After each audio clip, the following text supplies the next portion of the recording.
I wanted, Okay. yeah. We are good to Hello. go. Okay. So first of all, Professor Sam Vaknin, I wanted to wholeheartedly thank you for spending this time with me. My Um, pleasure. Thank you for having I me. Call me Sam. Yeah, Make it Sam, all more Sam, efficient. Yeah. Sam Bree. Brienne is my name, but I go by Bree. So I'm sure, as you're well aware, I'm a podcast host. Within the last year, I've had 29 episodes, and really the purpose of Adventures in Adversity is to provide a source of hope, a source of healing for people who are going through adversity. Specifically, I started this podcast because I am recovering from narcissistic abuse um, for about 3 years now. And how I discovered you was I was looking up the phases of narcissistic abuse, like recovery, and I came upon the term individuation. Was looking up, and I stumbled upon one of your videos, and that began many hours of me watching your videos. My And condolences. well, I've learned a lot, a lot that has really aided me in my kind of ongoing recovery and rebuilding my sense of self. So thank you for Thank putting you. the content and putting your story out there, because clearly it is helping people around the world. So I really appreciate it. Thank you. Glad to have been of help. Yes, yes. By the way, So I just want my private life is off limits, so we're going to to, yeah, discuss. We're going to discuss. sure, Yeah. Okay. sure, absolutely, absolutely. So 100%. So really, what I would like to kind of pick your brain, get your thoughts on, is understanding narcissism. So when I post this, I will have your whole bio with your background. You're a professor of psychology. You have written extensively on narcissism. Personality disorders is your specialty. Indeed. Can you define for me, and sort of for the audience, when people ask you what is narcissism? What is your first definition? You have hours and hours of videos, but how do you define narcissism? Well, of course, uh, we should start by making a distinction between the clinical entity, that means the diagnosis of narcissism, or more precisely pathological narcissism, because there's a healthy variant of narcissism. There is healthy narcissism, which underlies self-esteem and self-confidence and a regulated sense of self-worth. They all rely on healthy narcissism. But like everything else in nature, narcissism can go awry, can metastasize and become malignant and take over and consume the individual, in which case we discuss pathological narcissism. That's a clinical entity. However, narcissism is also an organizing principle of reality. We make sense of reality. We imbue our lives with meaning, direction, and purpose by using narcissism to explain what is happening to us, or what has happened to us. So narcissism is what we call in philosophy a hermeneutic principle, a principle that makes sense of the world.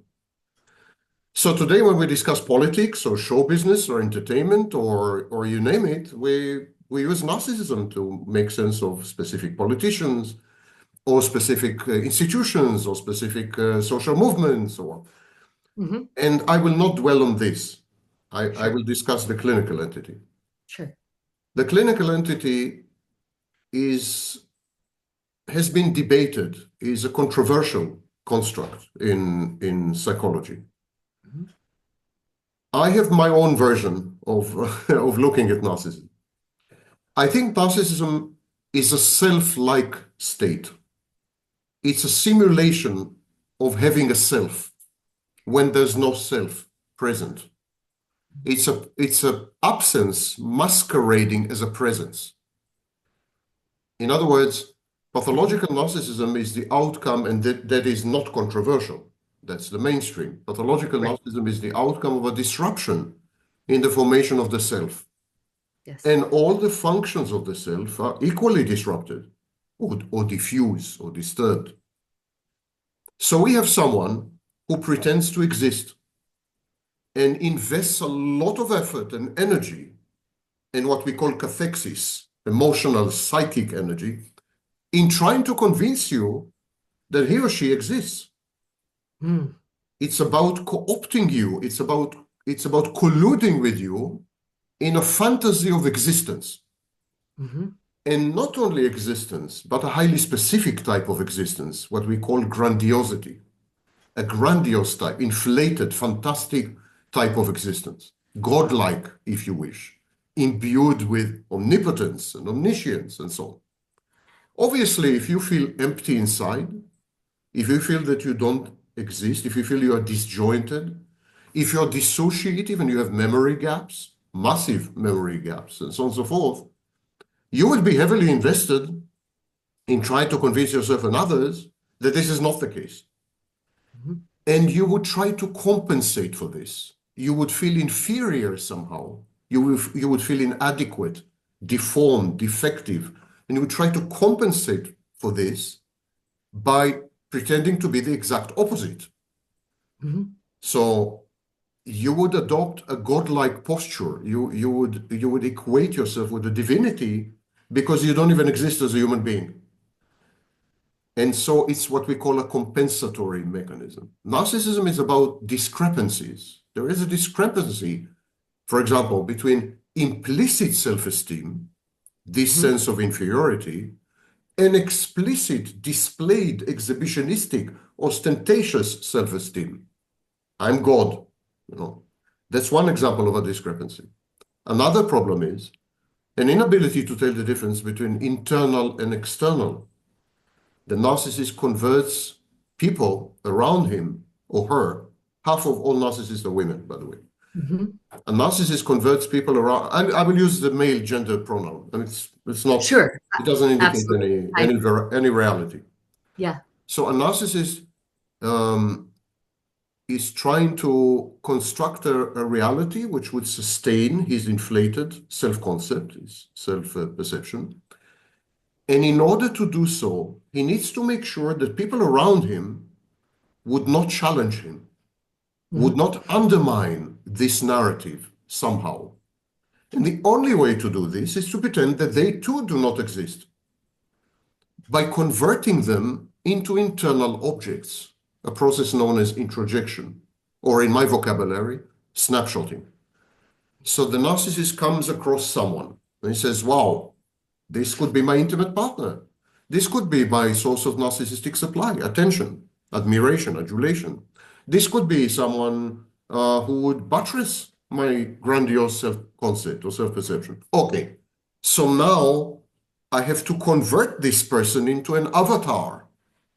Yes. I have to convert this person into an internal object because then I would be able to exert unmitigated control. I would never be abandoned. I would never be challenged. I would never be criticized because internal objects are under my full dominion. I dominate them. I And is cannot that dominate them. grooming?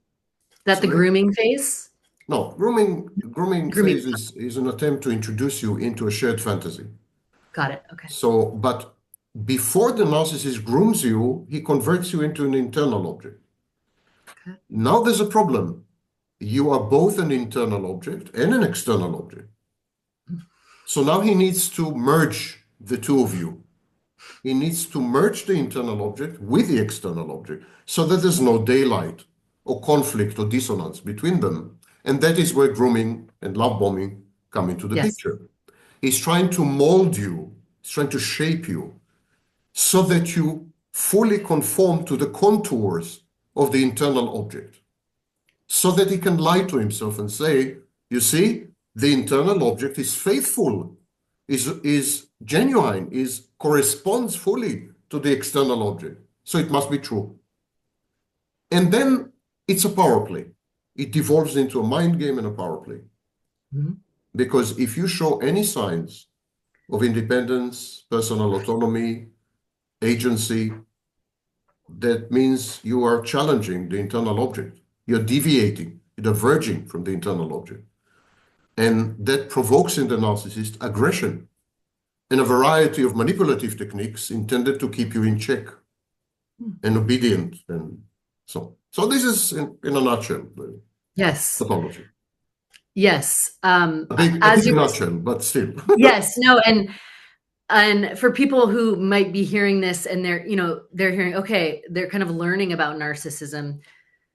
Everything you just said sort of describes everything in my personal experience that I have gone through. So I'm nodding because I watched your video on flashbacks and just it's ringing very true for me personally.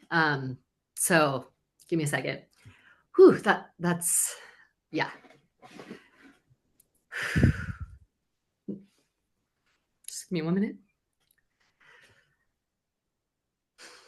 You find it triggering? No, yes. It's triggering. Mhm.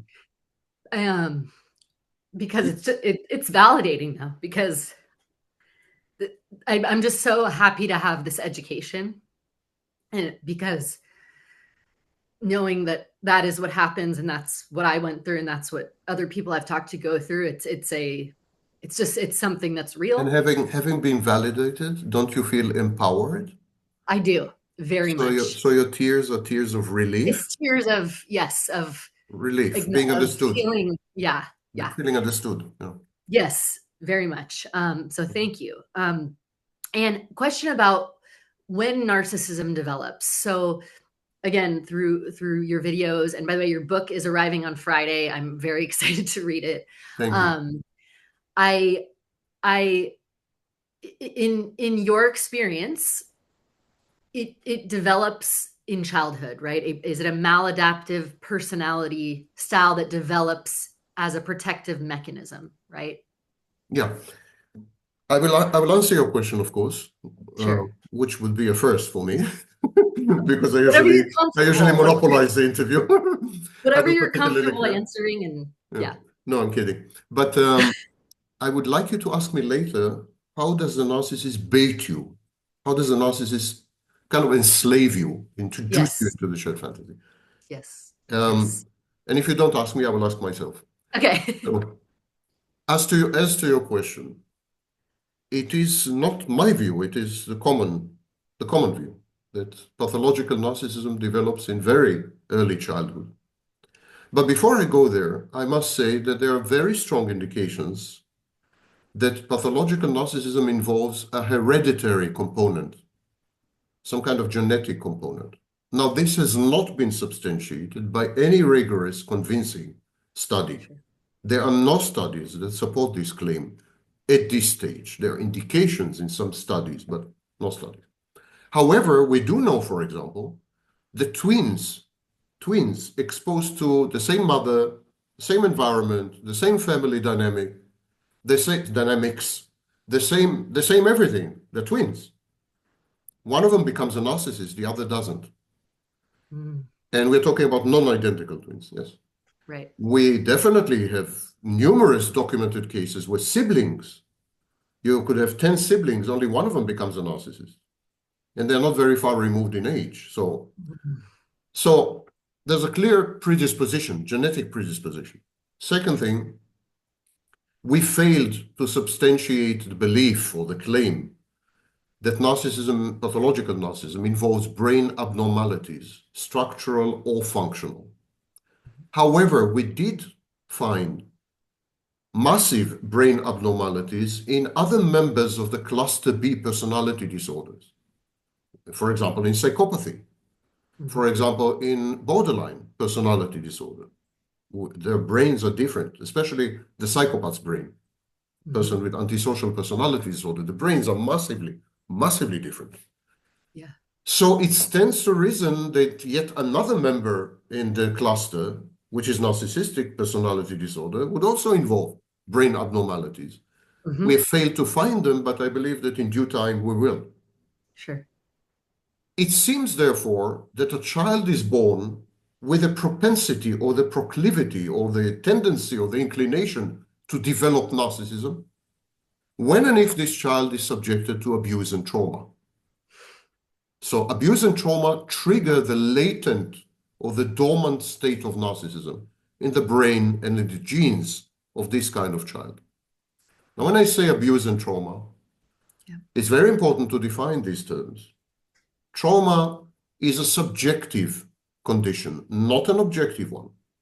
You and I can be exposed to the very same incident or accident, or you name it. I will react with trauma and you won't. So trauma is reactive, reactive pattern. Abuse is much wider than people think. When you say abuse, people think about adverse childhood experiences, the clinical term.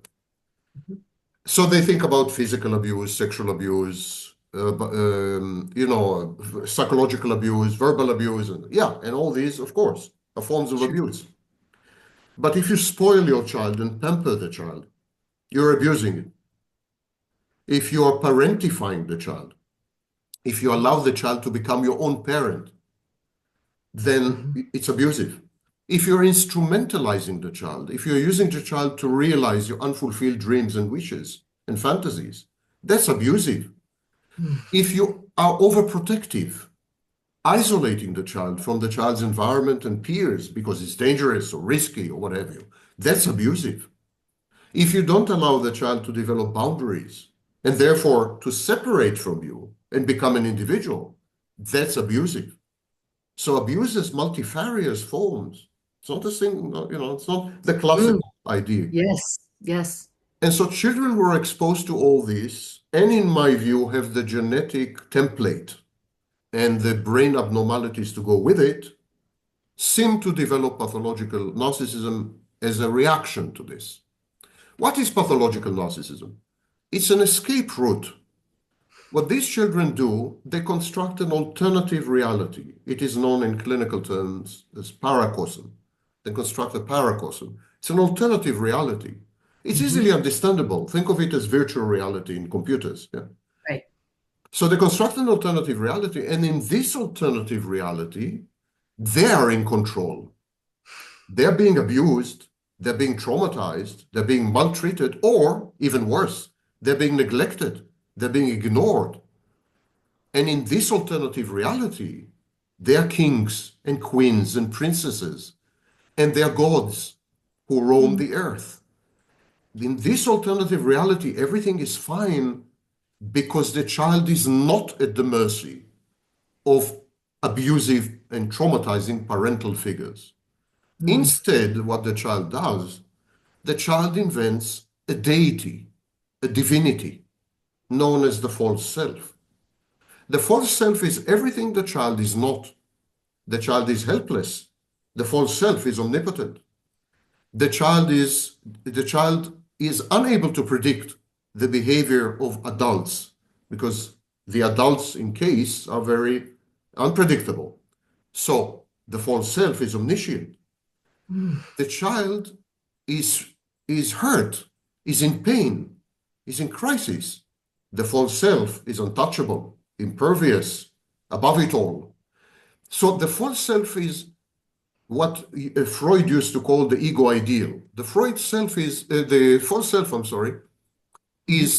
way the child would want to see itself, the way the child thinks he could somehow survive the abuse and the trauma by becoming that other entity. Yes. So at that point, the child sacrifices itself to this deity. It's very primitive. It's a form of primitive religion. The child engages in human sacrifice to this Moloch. And the human sacrifice is the child itself, what we call the true self. Yes. So now the true self is gone. What is left behind? A fantasy, a paracosm, alternative reality, governed by an implacable, perfect entity, which resembles very much a monotheistic God. And the child itself is gone. Having merged with the God, the child disappeared. And now that the child is no more, it cannot be traumatized. It cannot be hurt. It cannot suffer. There's nobody there to suffer. And this absence becomes the substitute for the core of the narcissist. Whereas healthy people have a core identity, the narcissist has no core and no identity. he has a black hole, he has a void, because only this guarantees that he will never ever cry and suffer again. By absenting himself, the narcissist guarantees survival, the ability to function, and the avoidance of hurt and pain aversion. Mm. So this is in a nutshell how pathological Yes. narcissism develops. That the way you explain that, and I've for people who haven't seen your videos, that is very it makes me look at the narcissist that I'm recovering from, and I see the why. I see the why. You see, I didn't have that experience as a child, so it's hard for me to understand. But looking at as a child that's trying to survive, it's a way to survive. And that child doesn't have the capacity to do anything else at the time. It's Yeah. The makes me child sad. is helpless. It's helpless. And so do you when that switch starts to happen, is there usually a specific age, or is it around the time of the trauma? Hmm. Or it's an ongoing because of the parents, Yeah, right? this is a good Typically a question. mother or father. Maybe before I answer your question, as is my habit, Oh, please. I will add that everything I've just described is known in psychology as dissociation. Mhm. It's a dissociative solution. It's Mm. like saying, this is too much to bear. It's unbearable. It's intolerable. I'm afraid I will die. So I'm gonna walk out of here. I'm gonna disengage. I'm out of here, you know? I'm out of here. Narcissism, if I have to summarize narcissism with a single sentence, I'm out of here. No.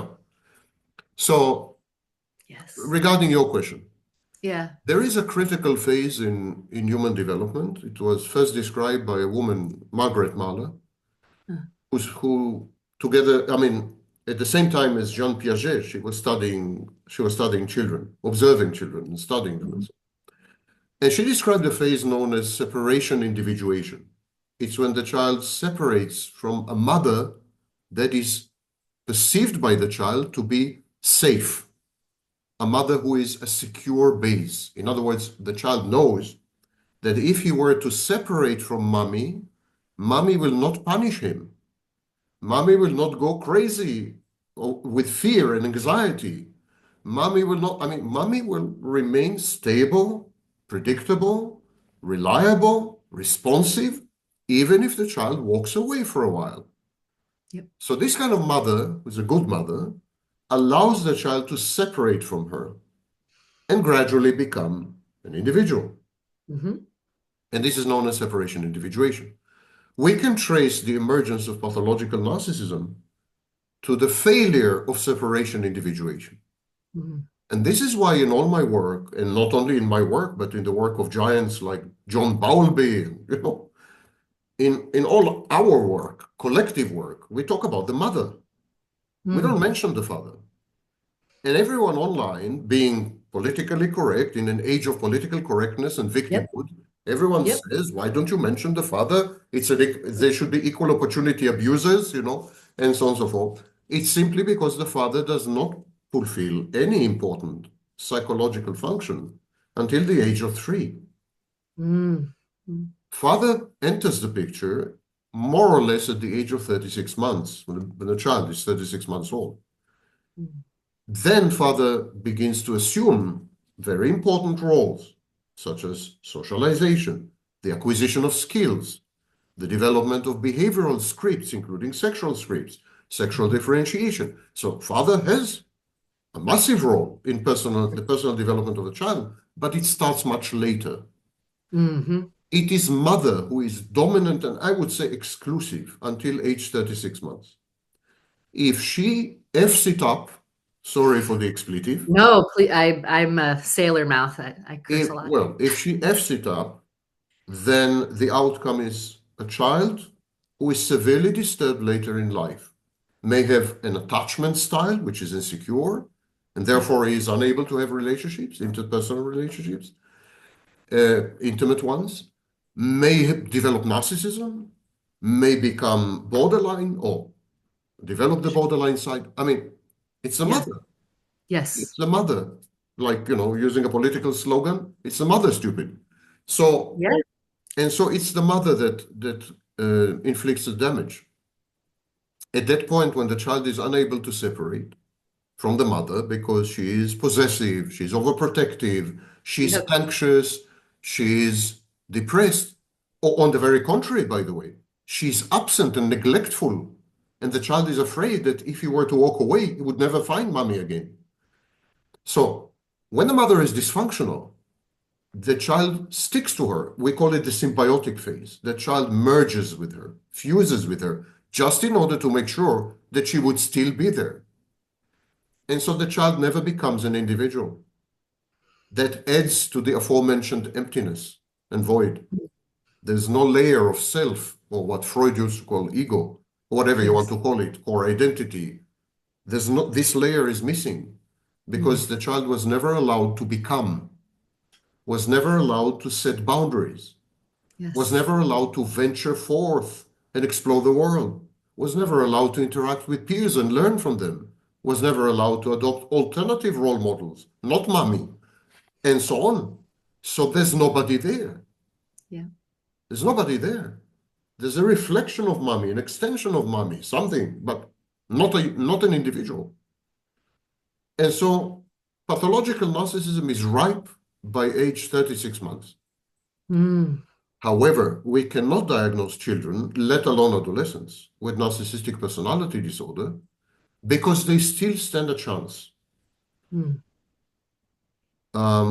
It's still a reversible process, more or less until age 12 or 13. Still reversible. For example, if a maternal figure enters the picture, a grandmother, or even the father himself, a Mm. maternal figure, someone who fulfills maternal functions, Sure. there would be some kind of dynamic which is healing and Reclaiming maybe some sort of somehow sense. it's still the damage is there and The the damage damage is is for there. life, but the situation would be much better. So this kind of person would not become a full-fledged narcissist. He would become an a-hole. He would become someone with a narcissistic style. Yes. Okay? So Yes. it's still reversible. That's why we never diagnose someone with NPD, narcissistic personality, before age 18. And some scholars say 21, and some scholars, like Twenge and Campbell, they say 25. Okay. This window of opportunity exists. However, unfortunately, the overwhelming vast majority of cases, this window of opportunity is never utilized Mm. because the family setting, the dysfunctional family is there, period. Unless a child is physically removed from this setting and sent to a foster family or God knows where, the same dynamics apply and continue to impact the child and make sure that there is stunted growth and arrested development.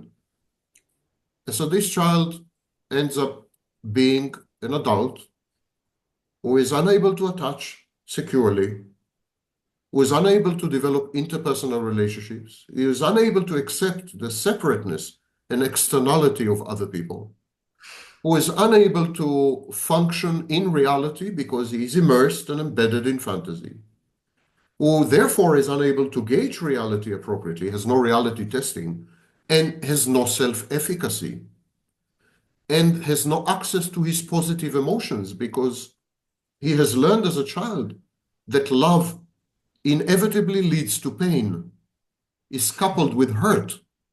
Love is bad. What is good? Rage is good. Control, right? Rage, control, anger, envy, these are good because they get results. Mm. But There. love gets you heartbreak. Love gets That's you, you bleed. Love is bleeding. yes. And this is the adult that you get. This Mm. adult is stuck, psychologically speaking. This adult is stuck at the average age of 2 years old. Emotionally speaking, narcissists are about 2 years old, 2 to 3 years old. That's Wow. emotionally. Intellectually, Yes. they could be highly developed, of course.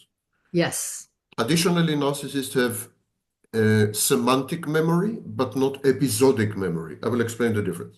Mm. Semantic memory is if you know how to use Excel and Microsoft Word. if you know how to run a company, if you know how to be a multi-billionaire or the president of the United States. That's semantic memory. How to. It's how-to Sure. memory. Mhm. Episodic memory is a memory of your life as continuous and centered around a core which essentially defines who you are to yourself. If you don't have this core, and if you're dissociative, you don't have a continuous memory of yourself. You start every day anew. Mm. And this is called identity diffusion or identity disturbance. It's not the same person. That's why when narcissists get arrested for having committed a crime, they are indignant. They're shocked. They're like, I didn't do that. That other guy did it. It wasn't me. Because Yes. in this sense, narcissism resembles a lot what we call dissociative identity disorder or multiple personality disorder. Resembles a lot this kind of condition. Yes. Wow. That so that and what this, I think what I had heard in one of your videos is so that narcissist is 2 years old and emotionally, mentally, they might be 30 years old physically.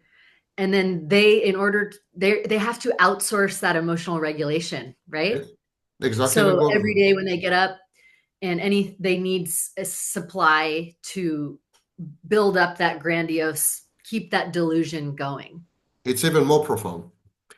Yeah, it's true. It's all true what you said, but it's even more profound. First of all, narcissists, exactly like borderlines, they have what we call external regulation. Now, Yes. normal, healthy people, they have a stable sense of self. It's called the self concept. Mhm. They have a stable sense of self-worth. They Mm. know that they're worthy, but they also know their limitations and Right. shortcomings. So they have a Sure. balanced view of themselves. Yes. And they regulate their emotions and they stabilize their moods internally. Right. I could say that healthy normal people are their own best friends, more or less. They have their Mhm. back, their own back. Sure. Okay. Yes. The narcissist uses other people to do all these functions, to perform all these functions. So we say that the narcissist outsources the ego functions. Everything that is done internally in a healthy person is done by proxy, vicariously, through the agency of another person with a Mhm. narcissist. So the narcissist would walk around and would try to solicit and elicit or coerce people into giving him narcissistic supply. Narcissistic supply is attention, admiration, adulation, or being noticed or being feared even. Because narcissistic supply helps him to regulate and Mm. stabilize his sense of self-worth. It's as if the narcissist says, listen, I don't know exactly who I am. Could you tell me who I am, please? I think I'm a genius. Am I correct in thinking so? So please tell me I am a genius, So this is narcissistic supply. But the narcissist, exactly like the borderline, also regulates his emotions and his moods from the outside. Mhm. For example, if you were to challenge a narcissist or criticize a narcissist, Which I the, have. narciss Yep. the narcissist would react with depression. He would become depressed. And to some, in a different way, the borderline is the same. So external regulation is a feature, definitely. Yes. But it's even more profound than this. Mhm. The narcissist constructs his existence on the fly. The narcissist needs the gaze of others to feel that he exists. In the The gaze. absence of the gaze of others, he feels that he is absent, that he is a black hole. He feels that he's empty. Same with the borderline, by the way. The difference between borderline and narcissist is that narcissism is a more advanced stage, according to Kernberg and Grotstein and so on. Narcissism is a more advanced stage. It's a From defense borderline. against borderline. Yeah. Okay. So the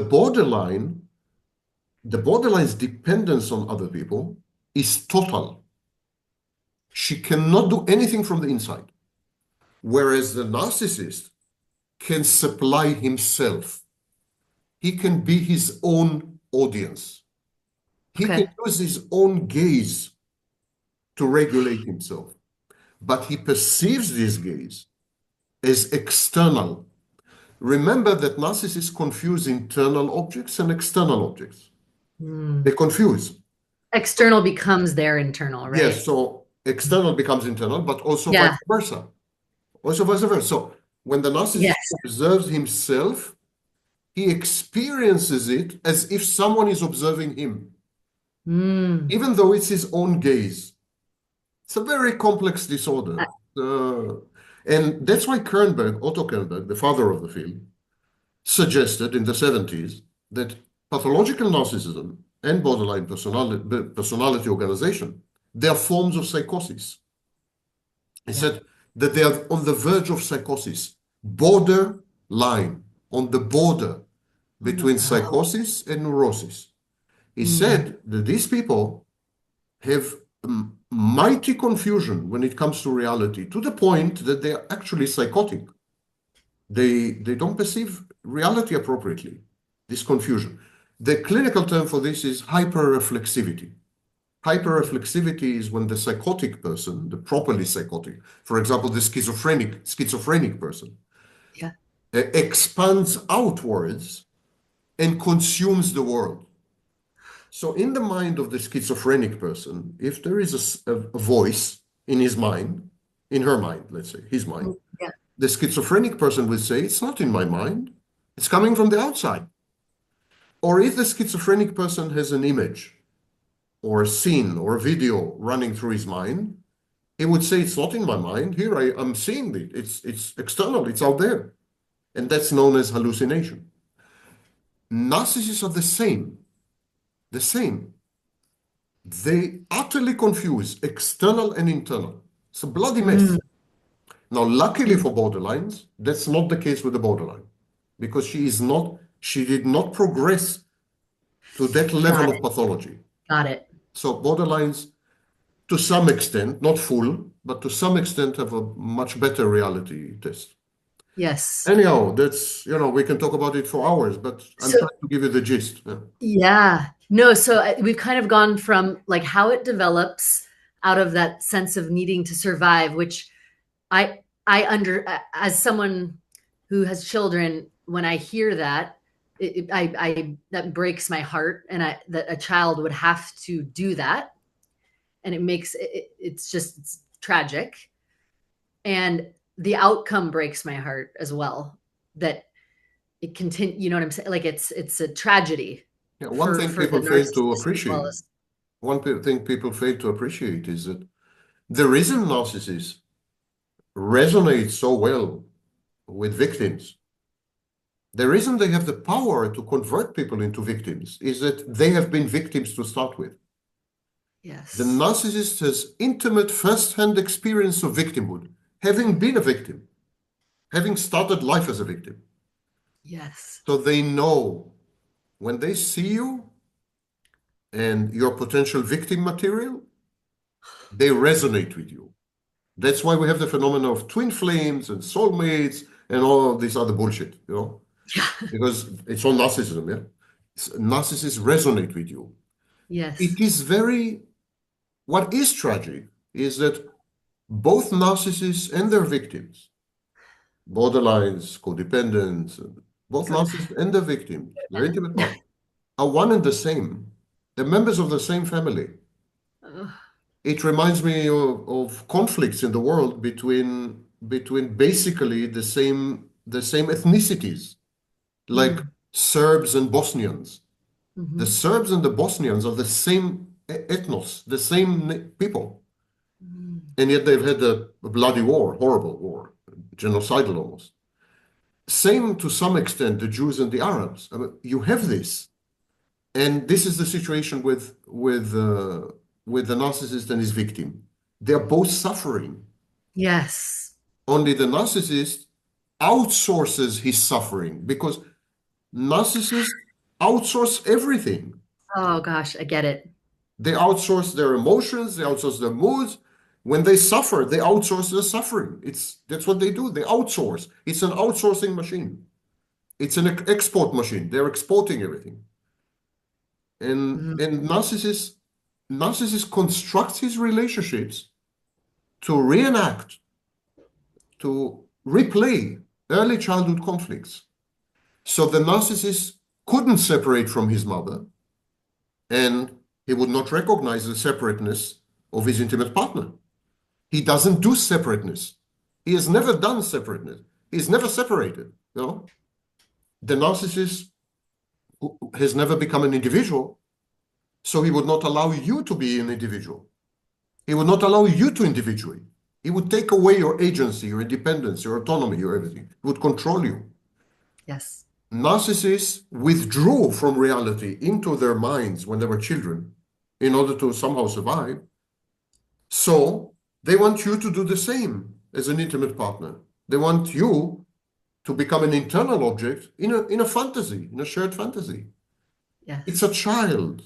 It's a child who's trying to cope with, a reality that is even beyond the grasp of very, very sophisticated adults. Yes. And so I baited you into asking me about baiting, how the narcissist. Yes. Yeah, I baited you into asking. So No, I was gonna, and my next question would have been, so you've got this, by the way, highly intelligent, a lot of, like, it's not, in my experience, it's not a person that is not intelligent. It's I'm speaking from my experience, female narcissist, very successful, very intelligent, very charismatic.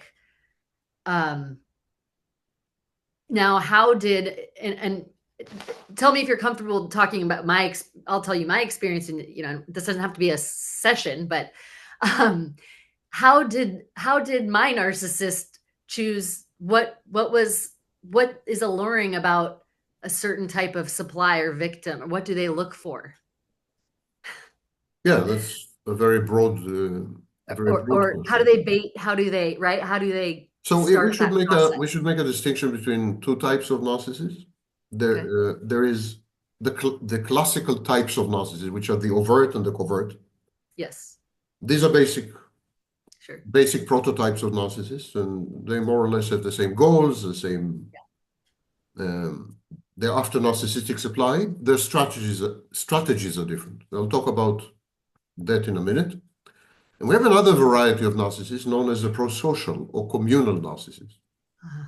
That is a narcissist who is very good at teamwork, who is very good in motivating people, who is very good at building things, who is very, very accomplished, a pillar of the community, very moral, ostentatiously moral.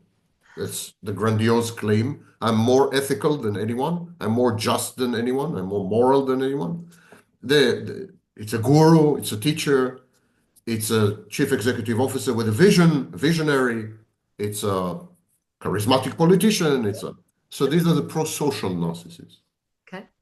Their bait, their lure is dramatically different to the lure of the classic types of narcissists. Actually, they're so different that even I'm a bit at a loss as to how to perceive this phenomenon. What the prosocial narcissist does, he tells you, he broadcasts a message, a kind of virtue signaling. I am morally unimpeachable and impeccable. Therefore, you can trust me. I am also intellectually superior and much more accomplished than you are. Therefore, you can relegate decision-making and responsibility to me. So now you can enter my fantasy, because fantasy is common to all types of narcissism. Now you can enter my fantasy. And when you enter my fantasy, I will make all the decisions for you. You're safe. I give you a sense of safety because I'm trustworthy. Yes. I'm trustworthy because I'm moral, I'm ethical, I'm this and that. And you can be sure that the outcomes of the decisions are going to be beneficial because I'm experienced and I'm accomplished and I'm a genius and I'm this and I'm that. And so now all you need to do is just be there and benefit from my presence. This is, of course, infantilization. This kind of narcissist regresses you to baby stage. to the baby phase, is telling you, I am a parental figure. You're safe. You can become a baby again. Take the load off your shoulders. Don't burden yourself. Don't be anxious. Don't overthink. Don't overanalyze. Oh my God. You don't need to worry anymore. Your worries are over. I'm here for you the way a mother should be or a father should be. My love for you is unconditional. My decisions are beyond reproach. I always accomplish goals, and I will make you safe and prosperous and happy and great again. Mm. So this is the pro-social narcissist, and the bait of the pro-social narcissist is I allow you to be weak. I give you permission to be a baby. Because we all have this need to be strong. We are all coping with harsh reality, abrasive, difficult, challenging, hurtful, dangerous reality. Yeah. And so we need to be strong. We need to Yes. make the right decisions, or else consequences could be horrible. And so, and then someone comes along and tells you, you have my permission to be weak. It's safe. It's safe. Nothing will happen to you. I promise. And you will benefit. So why not? Okay, so this is the pro-social narcissist. The classic narcissists, actually, majority of them are failures and losers, unlike the pro-social narcissist. The pro-social narcissist is a success. Yeah. Yes. Rises to the top. Same with the psychopathic narcissist. The malignant narcissist is typically rises to the top. But they are like maybe 5% of all narcissists. We don't have numbers. But we know, for example, that malignant narcissists are about 2 to 3% of all narcissists. And prosocial narcissists may be another 10%. I don't know, maybe 15%. 85% of narcissists are classical. They're overt or covert, somatic or cerebral. And they're losers. The asshole. Yeah, become the assholes, right? They're failures. They never make it. They're constantly defeated and get it wrong, and they can't read emotional cues, exactly like people with autism, and it's a mess. Right. However, in their intimate relationship, not only, actually, in their interpersonal relationships, they use a highly specific type of bait or lure. What they do is they introduce you to their inner child, to the remnants of the true self. They tell you, they actually broadcast to you, I am a broken, wounded, crying child in need of protection. They trigger in you the maternal protective instinct. Even if you're a male, doesn't have to anything to do with gender. Yeah. I mean, even a man would protect a baby. Yeah. Sure. So they trigger in you the protective, the savior, the rescuer, the healer, the fixer complex. They aggrandize you in this way. They tell you, my well-being is in your hands because I am this helpless, tiny creature who is suffering in the corner in the dark, and only you, with your love and so on, can shine light upon me and make me thrive. And this is an implicit message, not explicit, but it's a very powerful message. Any victim of narcissistic abuse would tell you that they have come across the child, the inner child of the narcissist. Yes. This is bait number one. And bait number two is, I'm going to love you the way you've never been loved before. I'm going to love you unconditionally. And that's because you're an ideal, perfect entity, person. So you deserve ideal, perfect love, which is not conditioned on performance. So I'm going to love you the way a mother loves her baby in the first few months. Mothers idealize the babies in order to be able to provide care. Sure. Babies are a big pain in many parts of the anatomy. So in order to overcome this, survive somehow, the mothers idealize the babies. Tell you, oh, this baby is the most beautiful baby in the world, most intelligent, and most of them are not beautiful and very few. But okay, there's idealization going on. The narcissist does the same to you. He infantilizes you, regresses you, and tells you, now I'm going to love you as a mother would, and love you unconditionally. And it's because you're perfect. You're ideal. You don't believe me? Here, I grant you access to your image in my gaze. Look in my eyes. See yourself through my gaze. See yourself as I see you. I see you as perfect. I see you as ideal. You could see yourself the same way. Love yourself because you are deserving of love. You're lovable. You're deserving of love because you're perfect and ideal. Yes. So I call it the Hall of Mirrors effect. And the whole thing is, in my work, is described as dual mothership. You're the narcissist's mother, and he is your mother.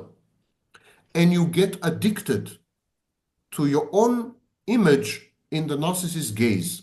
You fall in love with your idealization, with your idealized version. It's very addictive, very intoxicating to see yourself as perfect, drop dead gorgeous, hyper intelligent, unprecedented, amazing, can't do wrong.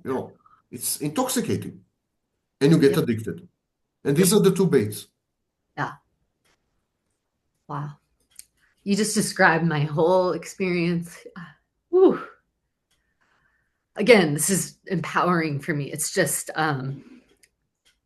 as you were describing that whole experience, that's exactly what happened to me. Yeah. And I don't mean to make this about me. This is just my podcast was born out of this experience. And so this is very, Absolutely. Well, I don't see anything wrong with very, that. I mean, very enlightening.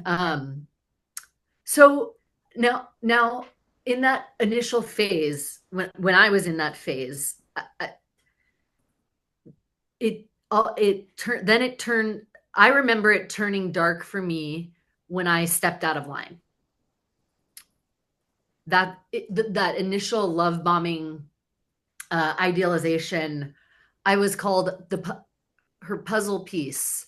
You've saved me. You're my drug. The adoration was unlike anything I'd ever experienced in my entire life.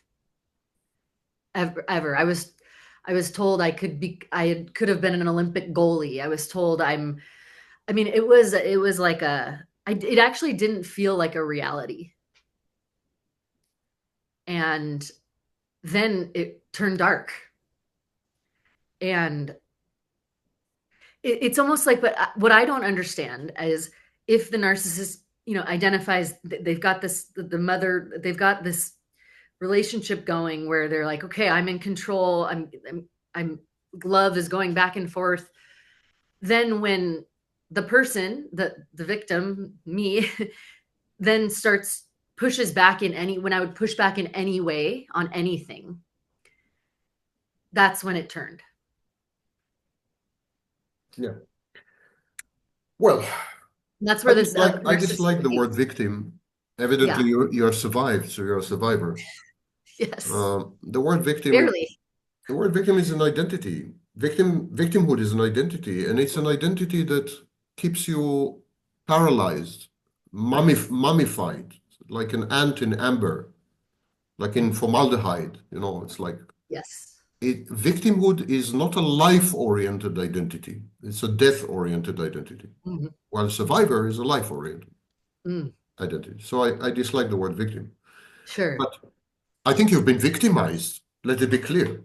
You have been victimized. But that you have been victimized does not make you a victim. Yes. Does not define you. Having been victimized does not define you. Correct. Should never define you. Yes. Because it takes away your power.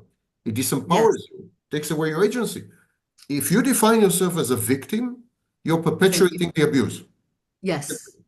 It means you're helpless. Yes. That's where the narcissist wanted you to be, helpless. Mm-hmm.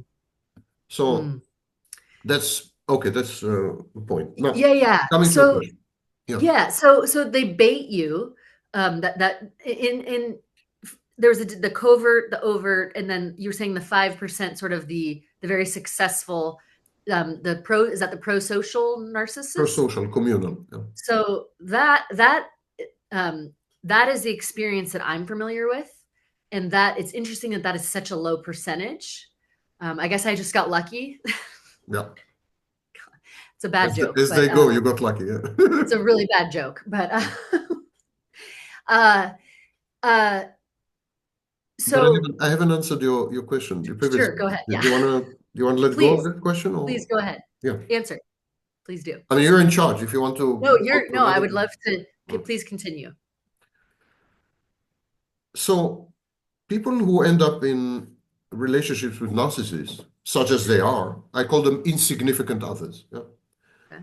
So people who end up in relationships with narcissists feel what we call in psychology an external locus of control. In other words, they feel that their lives are being determined from the outside by the narcissist, that they feel that they are losing their identity, losing their memories sometimes, Yes. definitely losing their capacity to gauge reality appropriately, and so on. And so Yeah. they gradually dissipate, they dissolve somehow. And it's a terrifying feeling. And that's exactly how the narcissist lives. That is the experience of being a narcissist. Yeah. Constant dissolution, constant dissolving, constant. So, and so victims or survivors, they try to make sense of what has happened. And so trying to make sense of what has happened, they say, well, I must have been chosen, must have been chosen. What has happened to me is unusual, so I must have been chosen. And I must have meant a lot to the narcissist. For the narcissist to inflict on me this fury, this rage, this torture, this to invest so much in destroying me means that I've meant a lot to the narcissist. The truth is that narcissists are promiscuous when it comes to mate selection. Otherwise they couldn't care less who you are. Yeah. They couldn't care less who you are as long as you are vulnerable and accessible and available to be manipulated and so on and so forth, you qualify. You're supposed to provide the narcissist with what I call the 4 S's. The 4 S's are sex, supply, sadistic and narcissistic, services, and safety. If you Mm. provide the narcissist with 2 out of these 4, you got the job. You're on. Wow. If you fail to provide at least 2 of the 4, you're out. At the same time, the narcissist superimposes on the relationship a fantasy. And it is a fantasy of having found a new mother. And this new mother is unlike the biological mother, the real mother. There's always the hope that this new mother would allow the narcissist to separate and individuate. Mm. But this raises the question, how to separate from this new mother? Well, the only way to separate from a mother is to walk away. And this is something that victims of narcissistic abuse must understand. The process of devaluation and discard has nothing to do with the victim. Okay. It's an autonomously unfolding internal psychological dynamic. It is a delirious reenactment of early childhood relationships with the original mother. Mm. So the narcissist idealizes you the way a child idealizes the mother. Mm. And then the narcissist needs to separate from you and become an individual. And to separate from you, he needs to let go of you. He needs to push you away. He needs to get rid of you. And Discard, to right? justify this, he says, well, I'm getting rid of her because she is imperfect. The narcissist has to devalue you in order to replay or reenact the separation individuation that hasn't happened earlier on. Yeah. But the narcissist needs to make sure that you're not like his biological mother. Remember that his biological mother traumatized him, abused him, neglected him, whatever. Yep. She has been a bad mother, not a good enough mother, a dysfunctional mother. So Yeah. narcissists must make sure now that there is a second chance with a new mother. The narcissist must make sure that she is not like the original mother. In other Mm. words, the narcissist wants to make sure that there won't be another failure of separation individuation. So he Mm. needs to test you. He needs to see if you are like his original mother. How? How can this be done? By abusing you. He's testing you. He's abusing you, and he says, let's see if she will stick around. Let's see if she truly loves me unconditionally. Never mind what I do. Never mind how far I push the envelope. Never mind to which extent I abuse her and torment her and reduce her and denigrate her and criticize her and do horrible things to her. If she's still around and she still loves me, that's the real mother I've been looking for. This is the source. This is a psychological source of narcissistic abuse. It's a test. It's constant testing. Because a narcissist cannot afford in his mind to make a second mistake. Now, if you have survived all this, you are the ideal mother. You're a mother who loves unconditionally, regardless of the misbehavior of the child. Yeah.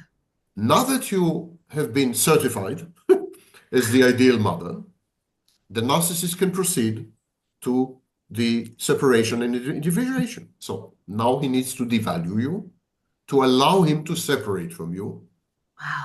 He needs to discard you to become an individual. Of course, this fails. This fails for a variety of other reasons. So the narcissist keeps doing it again and again and again and again to a multiplicity of intimate partners and others. Yeah. This is known as repetition compulsion. The clinical term is repetition compulsion. But so victims need to know it is not true that your behavior had anything to do with the devaluation. It is not true that there was something you could have done. It is not true that you could have behaved differently and obtained a different outcome.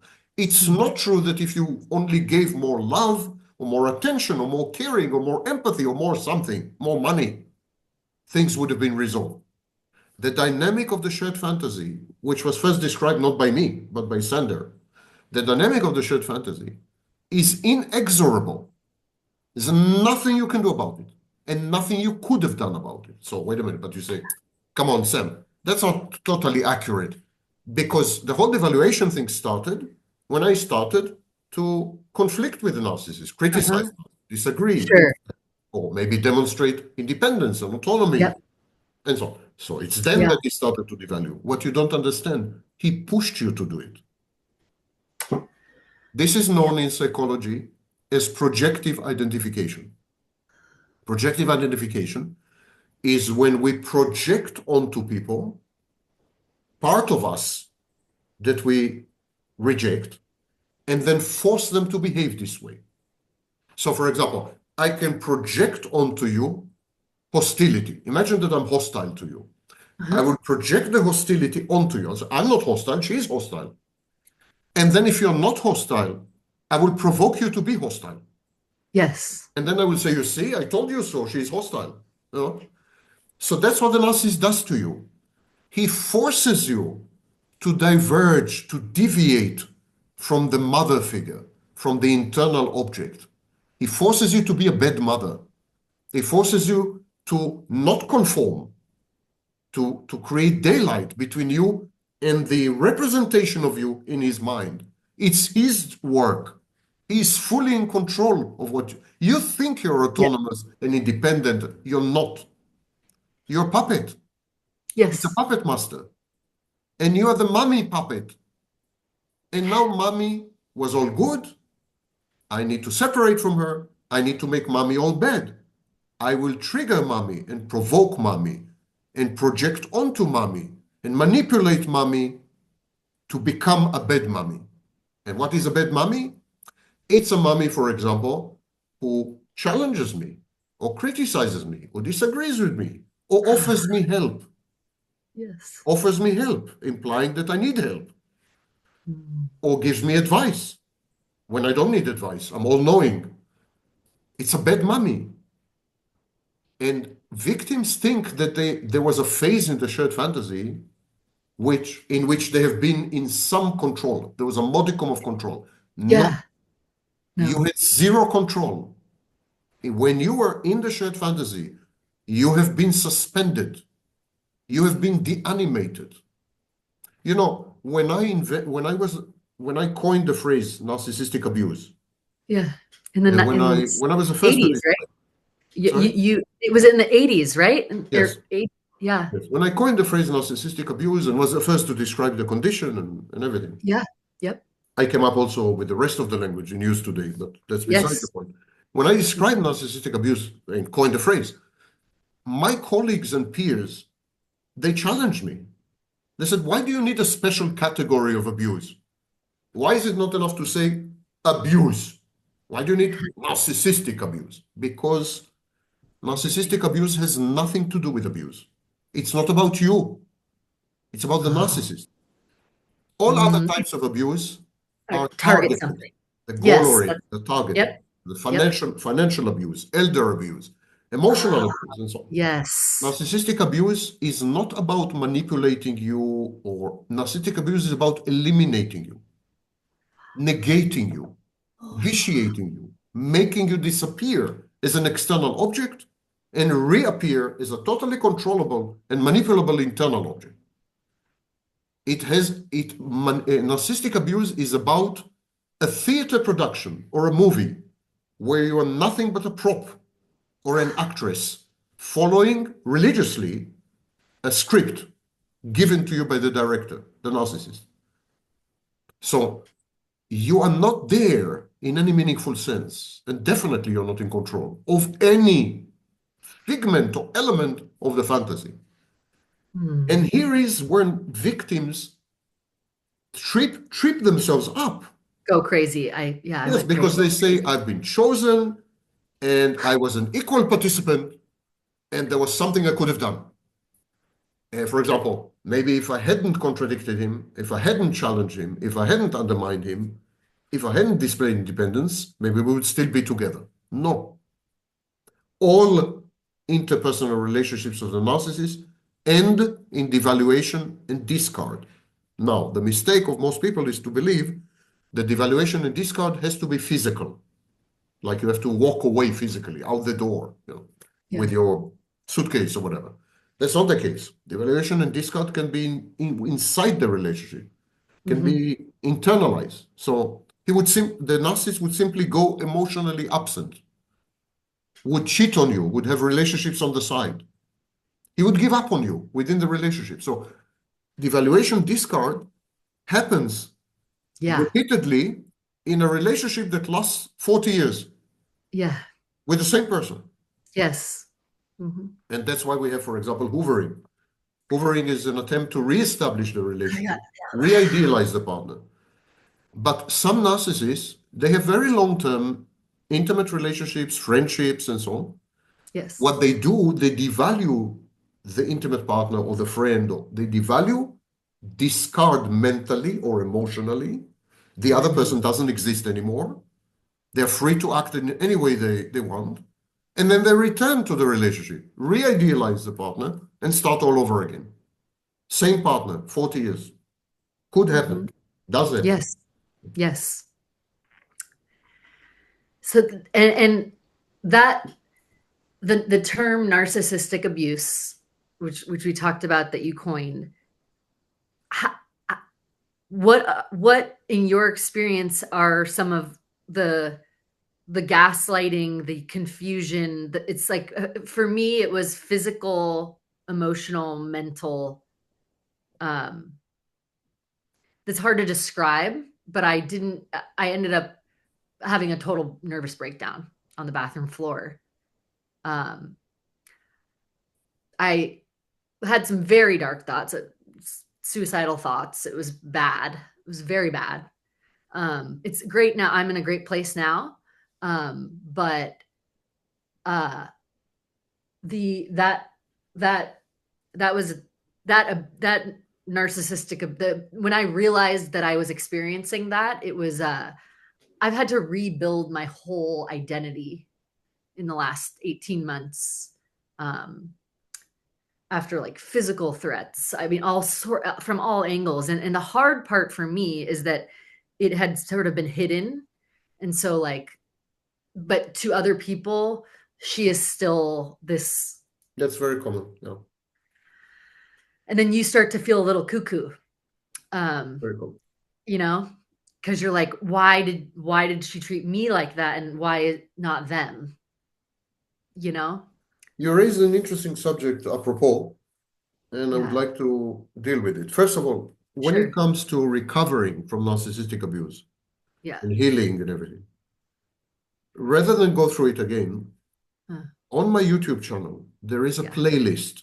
There's a Mhm. playlist, and it's titled Narcissistic Abuse, Healing and Recovery. Uh-huh. It contains well over 100 videos and a step-by-step program for healing and recovery from narcissistic abuse. So I Mm. wouldn't like to rehash it. Sure. Just go there and start to watch the videos as they unfold. Yes. And start with the latest video. The latest video is a summary. The Yeah. latest video in the playlist is a Yeah. summary. But you raised an interesting topic. What I'm trying to do with each interview is introduce topics that were not discussed in previous interviews. Sure. Yeah. Yeah. You raise an interesting topic. There is a divorce between clinical psychology, academe, and the world, reality. Yeah. Suffering, people who are suffering, people who perceive themselves as victims, survivors, even narcissists.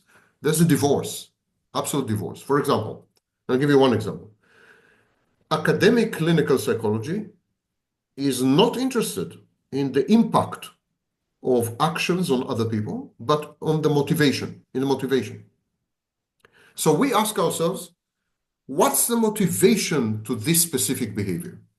What's the psychological dynamics, history, personal history? Sure. What has led to this particular behavior? Whereas victims say, who cares?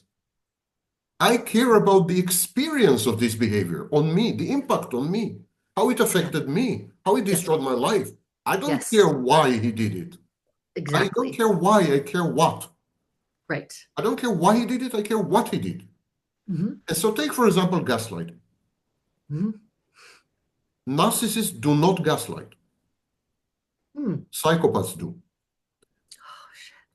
For gaslighting to exist, we need several components, several elements.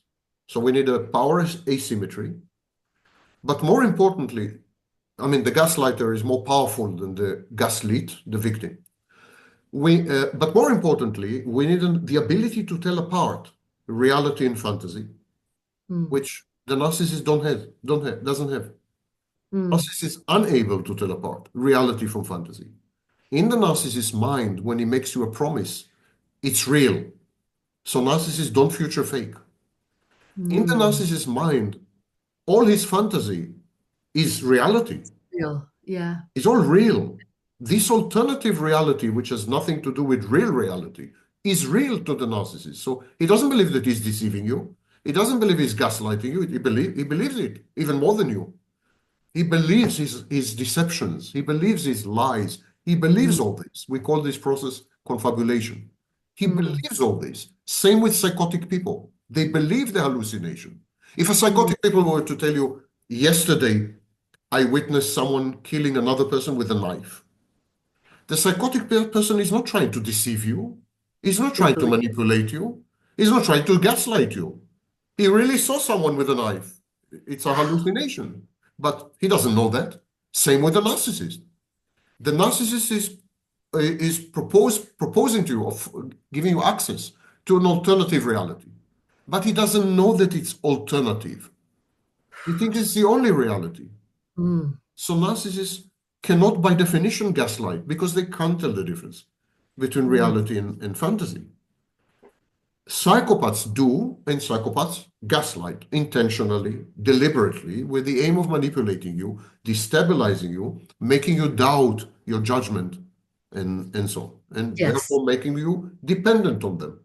Hmm. But the victim, when I say this to victims, they tell me, who cares? It feels like gaslighting. I don't care if the narcissist knows the difference, doesn't know the difference. I'm being gaslit. Yeah. The narcissist's attempt to impose on me an alternative reality is Yes. felt, is experienced like gaslighting. Yes. And this is the big divide between academe and, for example, online self-styled experts and so on, victims and so on. because they are talking about experienced life. Yeah. We are talking about what has led to experienced life. And Mm. they don't care about that. It's like people say, who cares if the narcissist is a tortured child and they've been traumatized? He's now traumatizing and abusing people. He's now evil. He's now bad. Who cares why he's being evil or wicked Right. or bad? Yeah. And of course, the clinician, academic, clinical psychologist would say, of course I care. That's my job. That's my field. I care about why people become evil. And Right. this is the big divorce. That's why it's very difficult and that's why, for example, you don't have a single YouTube channel. I'm the only exception. A single YouTube channel with a recognized academic authority on narcissism. Not Keith Hmm. Campbell, not Twenge, not you name it. Not one of them has a YouTube channel. Why? You have you have people with a doctorate in psychology, but psychology is a huge field. So that you have a doctorate in psychology does not mean you're an expert on narcissism. And there is Yes. not a single true expert on narcissism online. Not one. Anyone who claims otherwise, you know what they are. Yeah. Not one. Because the clinical academic, if he goes online and opens a YouTube video, no one will watch. Who It's cares? all because it's about it's about that narcissist It's and about why what goes on in the want, narcissist's yeah, mind, and people don't care about that. They want, they want the no, recovery piece and the the why. narcissist damaged me, destroyed me, this, that. Now, what do I do about it? I want to take revenge, or I want to rebuild myself, or I want to. Yes. It's a how-to approach. It's a how-to Yes. approach, not. So there's this gap, unbridgeable gap between the. Yes. And so that was my full experience. And then I also experienced, and I know you have videos on this as well, so we don't have to repeat, but the smear campaign. If there's any aspect that you haven't touched that you want to touch on here, but basically I survived a very, very bad smear campaign. I have a great support system, and it was very difficult. But that smear campaign, like instead of being just discarded, they also have to make sure that narrative is correct so they can secure like future supply, right? Yes, Because the one I know already has new supply. Like it's but that already, yeah. that is that happens almost exclusively when there's involvement of third parties. Yes. That Yep. means if the Yep. breakup has been Yep. somehow public, Yep. I That's mean family members or wider public, or if yes. there has been a witness to the Yep. dissolution of the bond or supposed bond, then a smear campaign would take place in order to kind of create the appearance of as you said, a self-justifying, self-enhancing narrative. Yes. It's not about you again. The smear campaign is not about you. No. It's about the narcissist. The narcissist is trying to impose the shared fantasy on a larger audience, on anyone who's been exposed to the. Yes. So we have something called narcissistic mortification. Narcissistic mortification is when the narcissist is subject to sudden devaluation or sudden shaming in the presence of other people when they're witnesses. This Yep. would lead to a smear campaign. I did that, and then that was my punishment. Yeah, this would lead to a smear campaign. But if you're alone with a narcissist on an island and you're both, castaways from a shipwreck, Yep. and you have had this love bombing and shared fantasy and devaluation and discard, there would be no smear campaign even after you are rescued. There's no need for it. Smear campaign is what we call impression management. It's the Mm. management of impressions. It's a management of public opinion, so to speak. Yep. And in this sense, it's not very different to propaganda. It's a form of Yes. propaganda. Exactly. And so be very careful when you break up with a narcissist. Definitely if you're the one to initiate it, but even Yes, I did. if the breakup is a discard, Yeah. be very careful at the phase of the discard not to involve third parties, especially as witnesses. Afterwards, I think the opposite advice is Okay. correct. Yep. Afterwards, you need to expose the abuse, and you need to expose the abuser, and you need Oh, to involve people, support oh, network, family, thank friends, you. the authorities if needed. I needed to Afterward, hear that. but when you're still with the narcissist, going through the motions of the shared fantasy, the devaluation, the discard, Yeah. if you bring third parties into the picture, this will trigger impression management module, Yes. and you will be subjected to a smear campaign. Yes. That is exactly what happened. I got the hell out. I had a total breakdown and then involved reached out for support, and then the smear campaign was vicious. Thankfully, I remember you posted a quote about like the people that believe that shit, good riddance to them anyway. So like, and then thank God I had people that were like, Bree, we believe you. And I'm like, thank you. Cause I was like, do I believe, do I know? I don't know. And they're like, you're good. And I'm like, okay. The smear campaign is a great example because the victim perceives it as the victim and everyone else involved, including flying monkeys and all Oh, they perceive it as gaslighting. It's an yes. attempt to change reality, to alter reality, to introduce an Yes. alternative narrative, which has nothing to do with reality.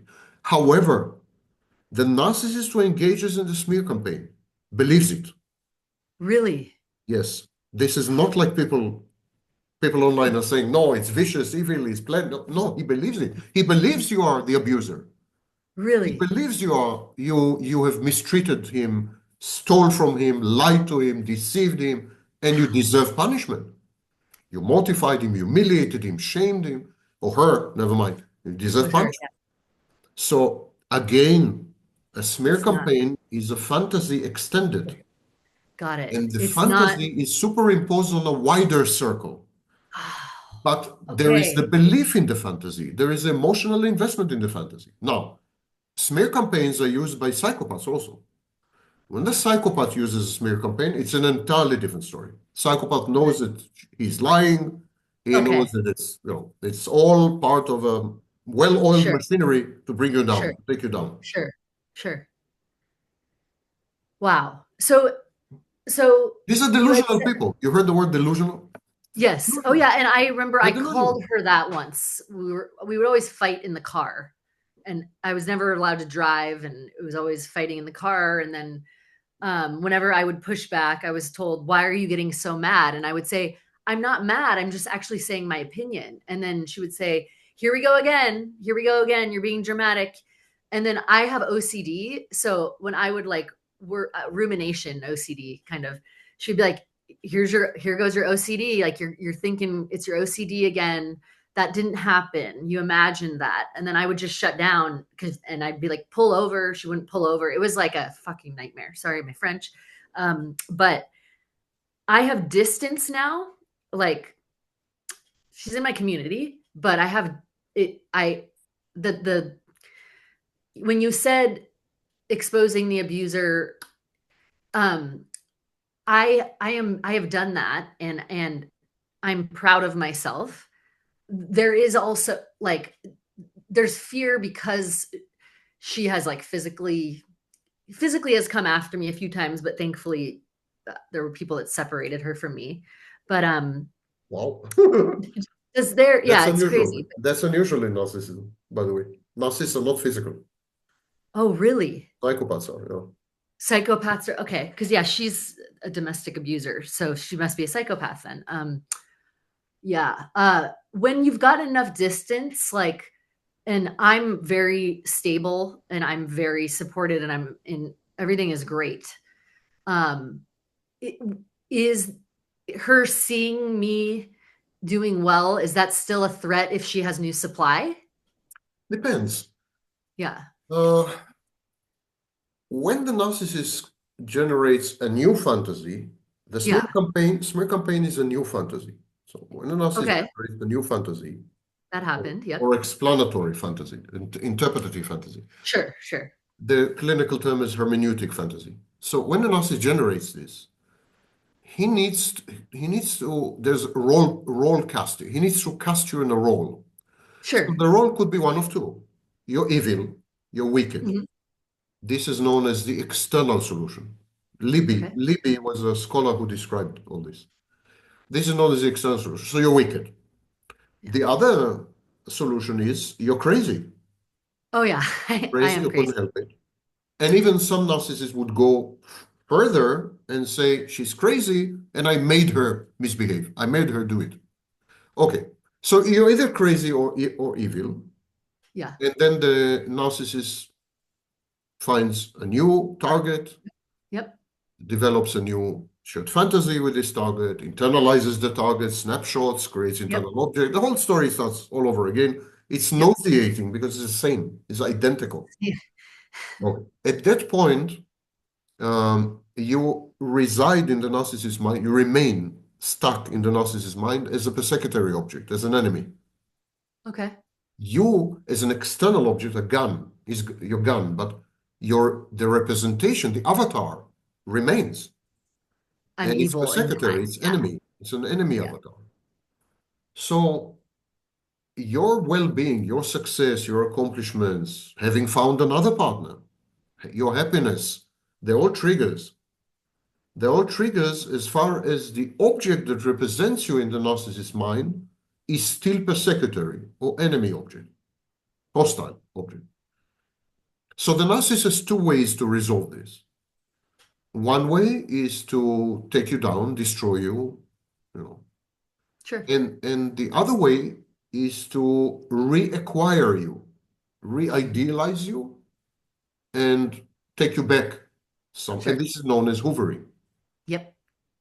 The narcissist never gets rid of your representation in his or her mind till the day they die. Good. And this object is in one of two states, is what we call psychodynamically active object, infused with energy. And then the Uh-huh. narcissist interacts with this object, has debates with the object, attacks the object, internal object, yeah, and so Wow. on.